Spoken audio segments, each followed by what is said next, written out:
நம்முடைய உடலில் சிறுநீரகங்கள் 2 உள்ளன. ஏனென்றால் அண்டத்தில் உள்ளது பிண்டத்தில் என்பதைப் போல இந்த பிரபஞ்சமானது முழுவதும், பூமி முழுவதும் 3 பங்கு நீரால் ஆனது, 1 பங்கு நிலத்தால் ஆனது. அதனைப் போலவே நம்முடைய உடலும் 3 பங்கு நீராலும் 1 பங்கு நிலத்தாலும் ஆனது. எனவே கழிவு நீரை வெளியேற்றி கொண்டே இருக்க வேண்டும். அதற்காகவே இறைவன் நமக்கு 2 கிட்னிகளை, 2 சிறுநீரகத்தை நம்முடைய முதுகுக்கு பின்னால் வைத்துள்ளார். அதாவது தொப்புளுக்கு பின்புறம் லேசாக மேலாக ஏற்றி அமைத்துள்ளான். இந்த 2 சிறுநீரகங்களும் நம்முடைய உடலில் உள்ள இரத்தத்தை சுத்திகரிக்கின்றன.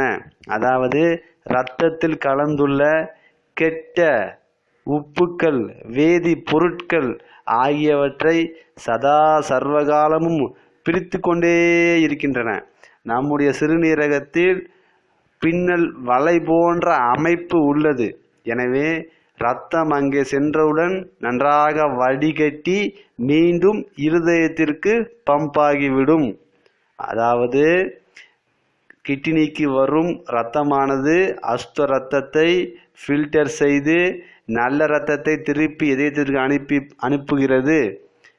ஃபில்டர் செய்யப்பட்ட அசுத்த இரத்தம் நீரின் மூலமாக சிறுநீர் பைக்கு சென்று யூரினாக வெளியேறுகிறது.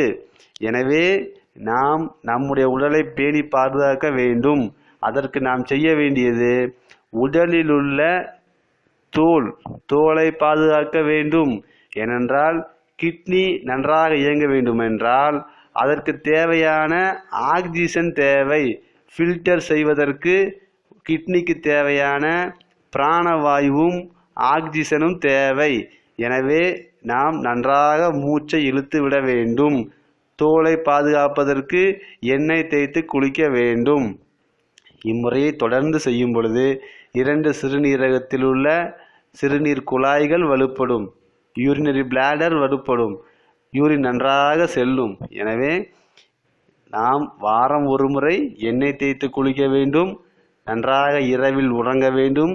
பசிக்கும் போது சாப்பிட வேண்டும். இதில் ஏதேனும் தங்களுக்கு சந்தேகங்கள் இருப்பின் என்னை அழைக்கவும்.